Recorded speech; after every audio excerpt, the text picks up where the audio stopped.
Mr. Atiku, Mr. Long Tweet on Twitter, has resigned. He's no longer in PDP. Abi, he don't come out for PDP. He say he no dey PDP again. Go and rest. Go on vacation. You need the rest. What you dey find? What you dey find? Hello and what's up, guys? In this video, something big has just happened, and trust me, it's shaking the political table. Atiku Abubakar has finally resigned from the PDP. Yes, you heard that right. After going in and out of the party 3 times in 20 years, Baba don't finally go. Some call it desperation, others call it relief. Either way, this is huge. For many inside PDP, this is a good news. Atiku's long-standing ambition has caused so much division in the party, especially with the South. Now, with him out, Southerners finally have space to push their own presidential candidate without interference. But here is where it gets even more interesting. With Atiku gone, the pressure is now on Tinubu because top politicians are already rallying behind Peter Obi as a fresh Southern alternative for 2027. And guess what? People are even calling for Obi to return to PDP. Now that the old obstacles are gone, the question is, will he make that move? Guys, I will let you watch this video for yourself so you can see exactly what I'm talking about. Also, don't forget to like, share, and subscribe to this channel if you haven't already done so. Take a look, guys, and remember to share your thoughts after watching. Congrats to PDP. Congrats, good news. Atiku has finally resigned from PDP. Good news. I've been trying to suspend him for years. He no go. But finally, Baba don't go. Third time in 20 years. This is what they call desperation. This is what they call desperado. But for PDP, the biggest party in Africa, it's a welcome development. So the Southerners will not have someone dragging their slots with them. It's a good news. The party will get peace now. Third time going and coming. Baba finally don't go. We hope you no go come back this time, Mr. Atiku, so you can allow the party to be proper opposition that they are supposed to be. I know they still have so many troubles there. They still have so many Wahala people, Kululu people there. But still, Atiku's ambition has granted the party for too long. And it's a good news, it's a welcome development. I don't know whether Baba forget something inside Villa. In and out of PDP 3 times in 20 years. What a shame. Anyway, I hope Obi can come back to PDP now because PDP, they've got a lot of spread. I hope Obi can come back now. And I hope PDP can zone their presidential to South so they can get someone at least to stand against Tinubu 2027. It's a welcome development. Bye-bye to Jati. Please, Obi, try and think about it. If you can come back to PDP, the people where they stop you, don't go. I was at a program in Ilorin, and the gentleman Daily Trust actually interviewed and was asking me, this was a question, what if the coalition does not give Peter Obi the ticket? So Anna said, we are not even contemplating that. And when we get to that bridge, we will cross it. I believe strongly that the members of the coalitions are patriotic Nigerians who want to win the election. And in that case, why would they be making a mistake like what we did in those years when we had Abiola, who was the most popular candidate, and we jettisoned him, and then we had issues that we didn't have to now time to separate from. We have a man in Peter Obi who epitomizes character, compassion, consistency, and then compassion. So now jettisoning him for another candidate, considering the fact that it's a southern part zone tenure, though unconstitutional, and it is very important that they conclude their 8 years tenure by having Peter Obi helping them in concluding that, so that we will not have issues of unity. And we believe that Peter Obi is a unifier who can unify this country, and this is the best opportunity we got to do that. So, of course, pressmen will pick issues as regard to how they want to sell their papers and give it another correlation. So, as far as we are concerned, we are saying that we believe that it is good for us to have somebody who epitomizes love and care. I can give you a story. Just this afternoon, we were coming from a program somewhere in southwest of Nigeria. An old woman met him. He never knew her from anywhere. And then she was saying, "Thank you for taking care of my son." And His Excellency was like, "Who is that son? I don't even know." And she mentioned his name, Adebayo. "Thank you," repeatedly. "Thank you, thank you." That is to show you the kind of quality of a person that we are talking about here. And this is somebody who moved from point A to point B with energy and using his own resources, going to the north, taking care of the Almajiris, going to the south, building. So this is a kind of quality that His Excellency Peter Obi epitomized. And so why would the coalition even think of jettisoning that for another? But what is the stance, or what's the body language of the coalition right now? And what exactly is the relationship of His Excellency with the coalition? What is their move, the next move? Because we saw at that meeting, we saw him there with other leaders, and Nigerians are asking, is this still, fully with the Labour Party, or has he moved to the ADC? If he's still with the Labour Party, what is his relationship with the ADC? I mean, what next? He has an excellent relationship with the members of the coalition. And he has been able to marshal out the reason why he went into a coalition. It's very clear. Let's find a way to move people out of poverty. Look, Nigeria is in a dire need of solutions. There's hunger in the land, there's insecurity, lack of care, and disdain that help. In fact, this particular government, with all due respect, has put democracy in danger. At the point in time we're discussing about maybe a one-party state in the country. Thank God that the coalition is coming up, and that was why even INEC has to come up with the issue of trying to register political parties. So you see, at the moment now, the coalition has brought out a lot of issues. And so His Excellency has an excellent relationship with members of that particular coalition. But the key issues are, let us work together to move Nigeria out of the present predicament. And then it came about with the issue of unveiling a political party. And he made it very clear that he is a member of the Labour Party. And the ADC coalition platform is purposely the 2027 general election. Because he has people who are running for election under the Labour Party. As a leader, you must be seen to care about your people. It's not about you alone. And not to show as if maybe he's a selfish leader. He said, look, let us clear this particular candidate who have already gotten the tickets, and INEC has recognized those particular persons. Let's work for them. Let us see how far we can help them to win elections. That is care. That is compassion. That is love for your people. And he said, okay, after that, then we can now decide what next to do. Let's talk about the Labour Party. Yes. Some factions saying that they are not comfortable with his, will I say, relationship with the coalition. You can't be a member of two, will I call it, political parties, and sort of raising dust. What's your reaction to? The question is he a member of two political parties? Obviously not, because you're not seeing him with the card of any other political party apart from Labour. So you see, many people are not used to dynamism in politics, which Peter Obi has brought into the system. We are used to sometimes, most likely, the issue of card and cash and carry kind of political movement. If you want to come to a convention or program, people must be able to give you money. They even go ahead and spend dollars and all. That's why people say we don't give shishi. The truth about it is that, have you seen Peter Obi attacking anybody or attacking the family of anybody? He only speaks to issues. And people love him for that. And he doesn't mobilize people to come to any of his rally or where he goes to. That is something different, far different from what we used to have. The obedient movement, for example, is being driven by individuals. They mobilize and support anything that we're doing with their hard-earned money. That is the standard of politics anywhere in the world. And that is what Peter Obi has been able to bring back to our system.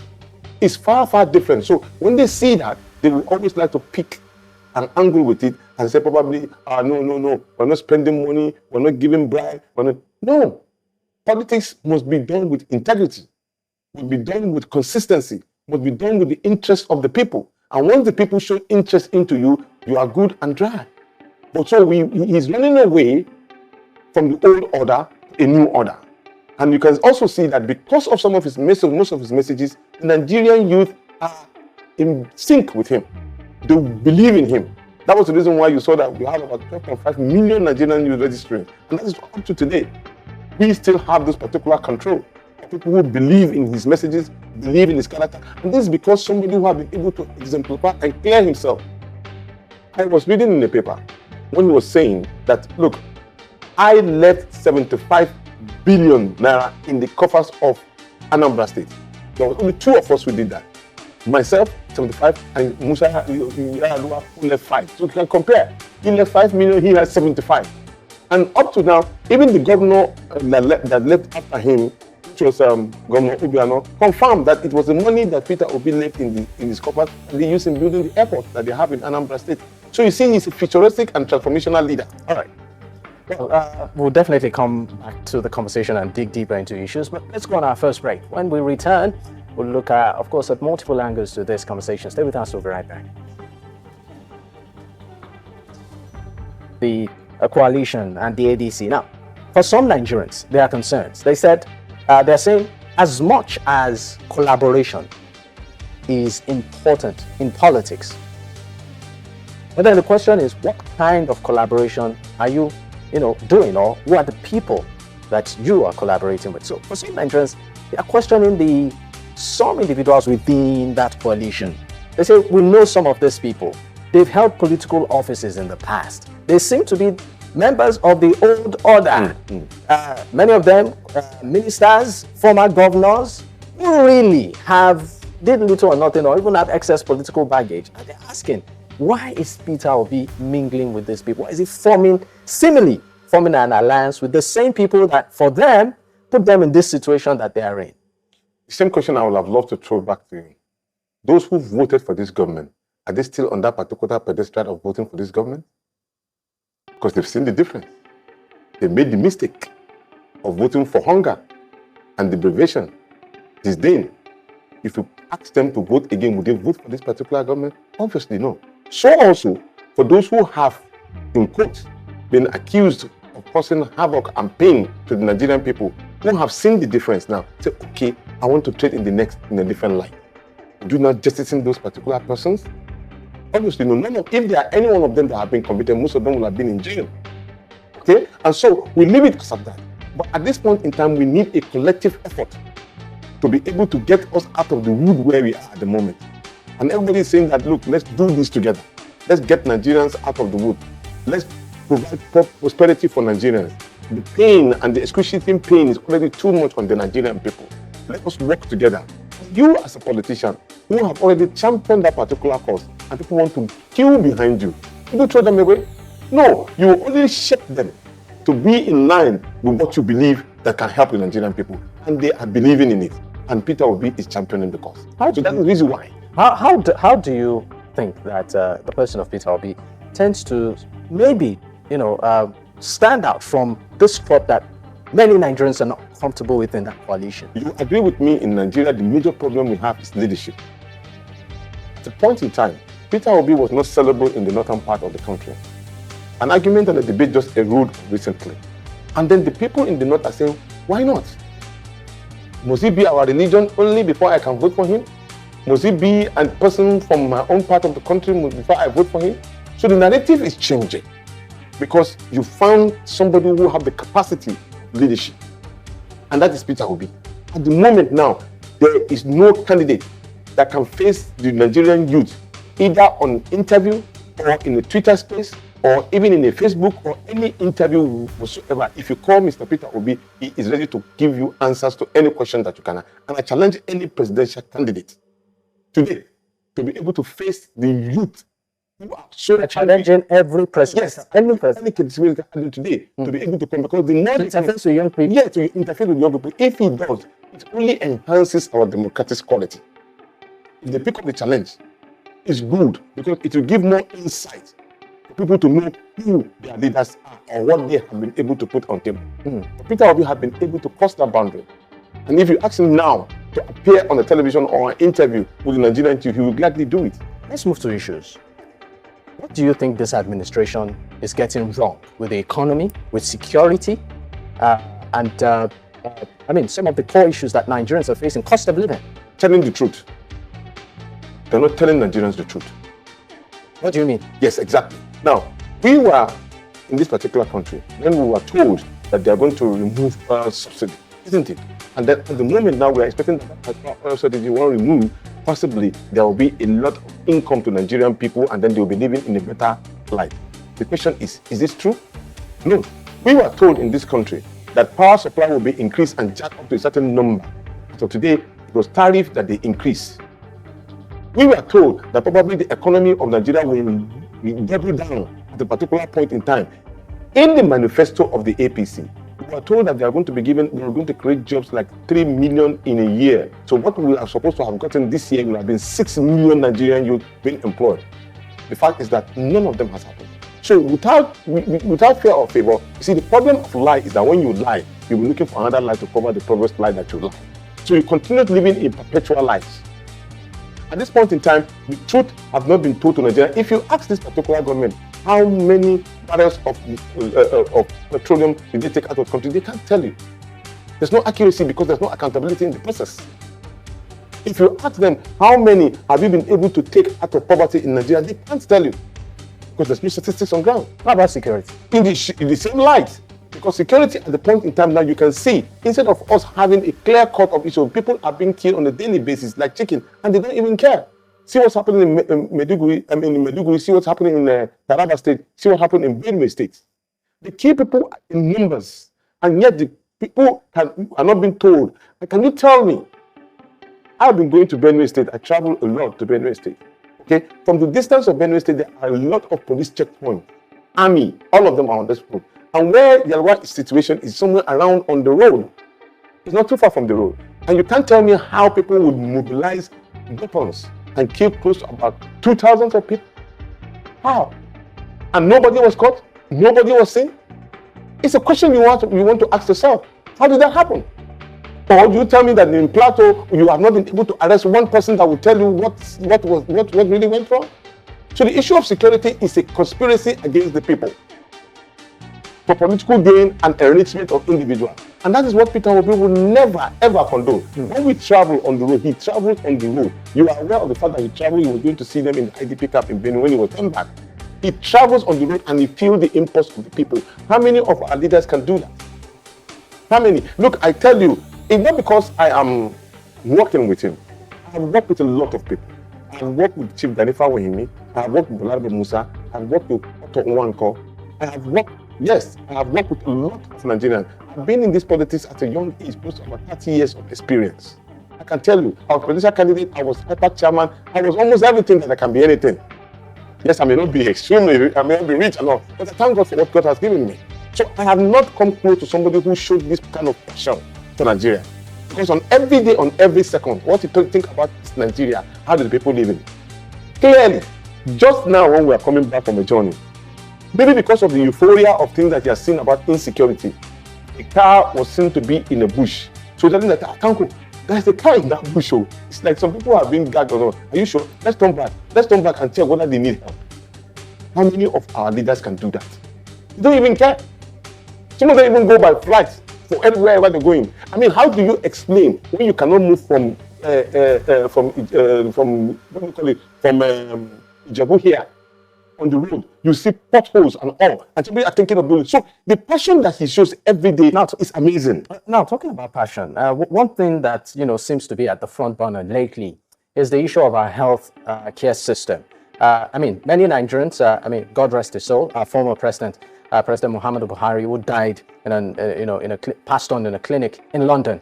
And we know that while he was in office, the term medical tourism was very prevalent. And that seems to be the grand norm of many of our leaders. And Nigerians are beginning to ask questions as regards the quality of our healthcare system. I mean, what do you make of this? Let me even add to your shock. It's a clinic very close to the Nnamdi International Airport in Abuja. It's located just about some few kilometers to the airport. Tungamaji or so, that's the name of the clinic.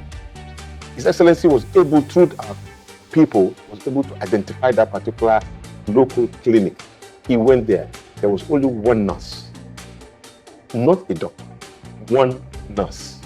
The bridge to get to that particular place is dilapidated. If you're not careful, you can fall at the edge. But he visited it not once, twice, or 3 times. Does His Excellency use local hospitals? Of course he does. Of course he does. He has local doctors, he has local hospital. He does. So not as if he practicalizes what he preaches.